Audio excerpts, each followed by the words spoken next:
But we are nearing the end of this event, and we want to make sure that you hear from someone who was literally in your shoes just a couple of years ago.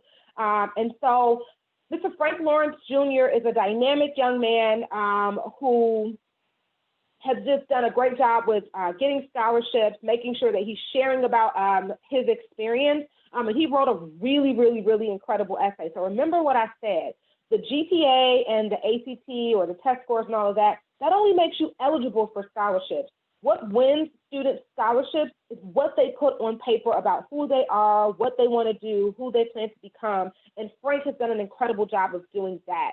So we're going to take Frank off mute and get him teed up for his presentation. Frank, you should be able to share your screen. Okay.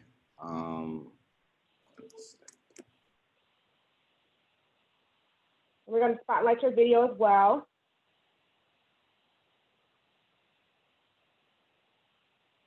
You got the co-hosting option yet? Yes, I have the co-hosting option.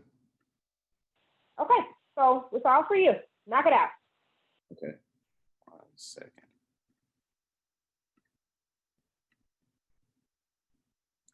All right, so good evening, everyone. My name is Frank Lawrence Jr. I am from the south side of Chicago. I grew up all over Chicago on the low end, 62nd and Calumet. There was a project building there that got torn down. I kind of started my academic awareness journey in that building while I was surrounded by different things. And I know that this is something that many youth in Chicago face. And so this is a little bit about my story and my scholarship journey. So what you see right here is a post that I made recently on October 4th about writing about my father's suicide put me through college. So that was my essay that Mrs. Howard is talking about. I wrote several essays, but they kind of all stem from this one particular essay. And last year, I was a part of the graduating class where Robert F. Smith paid off all of the student loans. So I wanted to enhance that story by saying my loans got paid off.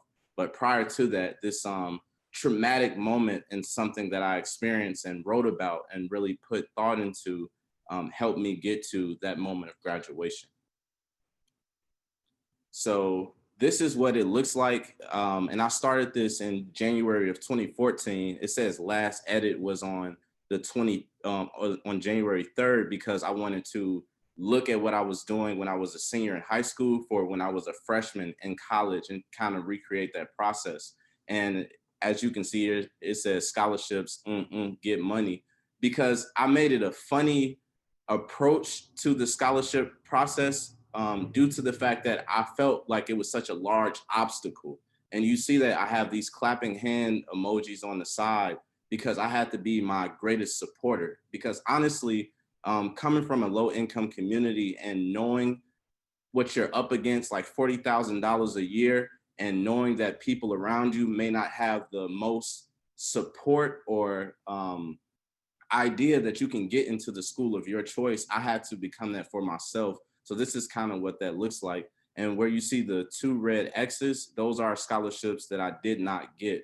But as you can see, the Education for Excellence scholarship I won, the Ernest G. Winter scholarship I won, the Chicago CPS UNCF scholarship I won, Edward G. Irvin, Chicago Housing Authority, Morehouse College, Chicago Alumni, and it totaled to about $77K. Now, I applied to more scholarships than those that are listed, but I might have erased them. But these 2 were important because I kind of put a lot into them, but I didn't win them. And that's okay, because that's a part of the process.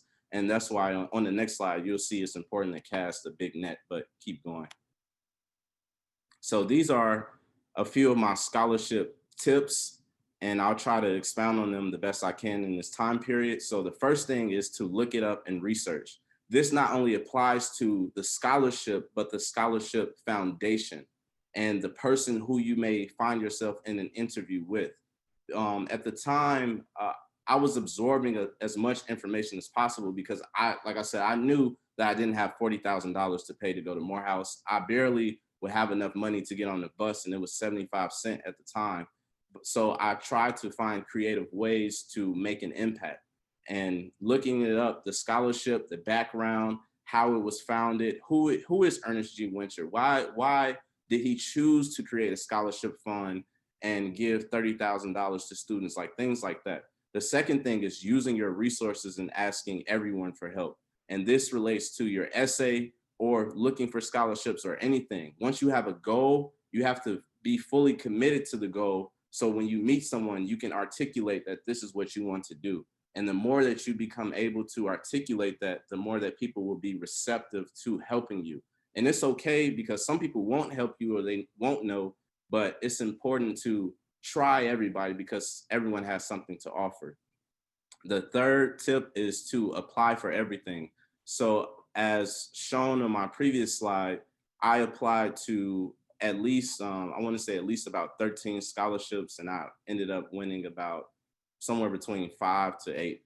And that was critical because my GPA at the time was a 2.9 unweighted, and weighted it was a 3.4. So some of them actually were not, I was not necessarily an applicant for. Like I didn't meet the criteria. And because of that, I had to make sure I build relationships, which is something I'll talk about, and be creative about my submission so that I could apply. So the fourth is to call the scholarships office. And I have call listed here because it's COVID-19 and we may not be able to go there physically. But in 2014, I used to go to the office physically, like take the train or the bus or try to set up meetings so people could put a name to my, a face to my application.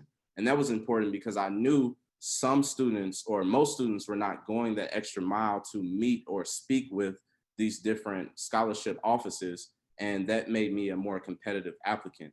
And number 5 is impactful essays. And this is a simple strategy, but it's very critical. And it relates to organizations from scholarship foundations to where if you want a grant or anything like this, this is critical. So sharing your personal story. Like I said, I shared the story about how my father committed suicide, the impact on that, my decision to not join a gang, but to continue my academic journey and my academic goal. That was the first step to realizing what I wanted to do in my career, which was study psychology, because the idea behind the suicide came from a place of depression and trauma that he experienced. So I wanted to study psychology more as a result of that experience that I had. Then the final point in that is the community inclusion in your career goal.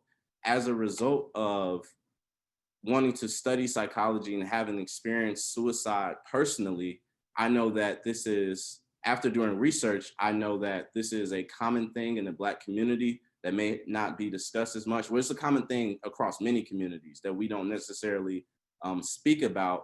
But my plan is to make this a larger conversation constantly. Like this is something that we always need to talk about.